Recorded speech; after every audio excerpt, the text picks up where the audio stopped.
I had a heart transplant due to dilated cardiomyopathy,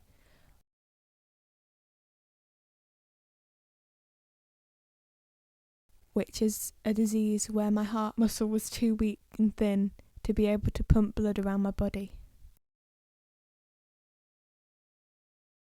I got transferred to Freeman's Hospital when I was 6 weeks old, in which I nearly died. When arriving at Freeman's, I was put straight on the waiting list. During this time, I had no life support, such as ECMO and a Berlin heart. ECMO, which is a machine that gives oxygen to the person's blood and continuously pumps blood around the body.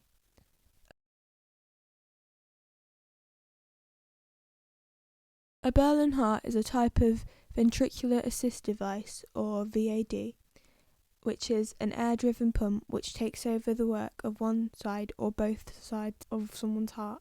Some patients would have a single pump to support the weak side. These are known as LVAD. If both sides of the heart need support, this would be called BiVAD. With having no ECMO or Berlin heart, I had to wait and survive until my new heart arrived.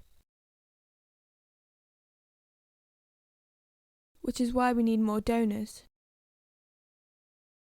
The match for a patient that dies on the waiting list could have been out there, but because they weren't on the donor register, the doctors couldn't find them. Obviously and unfortunately,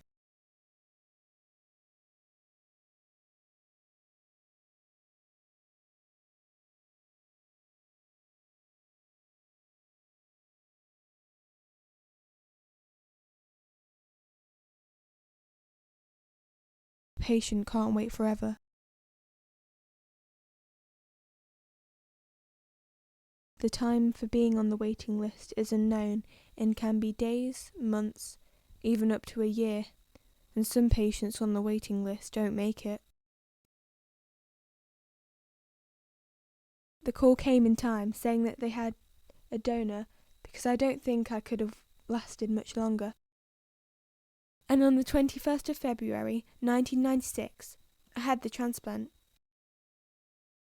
I had to wait 10 months, which is longer than the average, which is 6 months.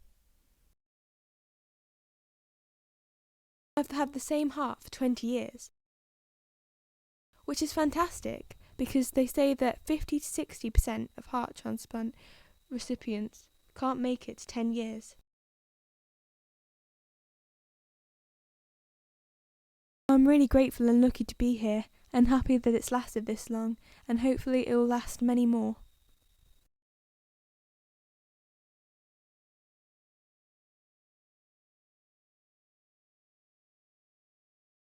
I have had a kidney transplant. I had my transplant in 1996. My kidneys failed. They knew before I was born that there was something wrong. Kind of worked. I had a multicystic kidney and kind of worked, but so they kind of like filled me up with loads and loads of water and like turned into a balloon. I was on dialysis. I was put on dialysis shortly going to Great Ormond Street, and I was on it for 2 years until I had the transplant. No, I wasn't on the waiting list. When they kind of say transplant, they have to be serious about it. Like they have to know definitely that this person needs a transplant before they actually mention about it. So when they kind of knew, they tested my mum and dad, and my dad got a 97% match, and he went through with it. And here I am. With the transplant, it's big plus because mainly the people you meet at the British Transplant Games, which are pretty much like the Olympics, but for kids, adults, and the elderly of all ages, just competing in like Olympic sports.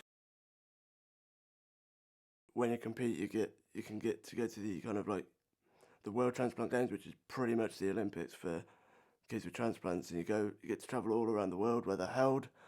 Um, the recent one that I went to in 2013 was in South Africa, and the great thing about the World Transplant Games is you get to meet people all around the world. And when you meet someone, you kind of get that connection of like, oh, you know, like winter, for example, everyone's kind of like, oh, my immune suppression is really annoying, getting a cold all the time because of it, and another one's like, yep, I'll get the same. It's really annoying. There's not really much downside. I think you just got to kind of follow the rules, take your medication, drink a lot if you've got kidney. So, yeah, I think it's a massive plus for me with having a transplant.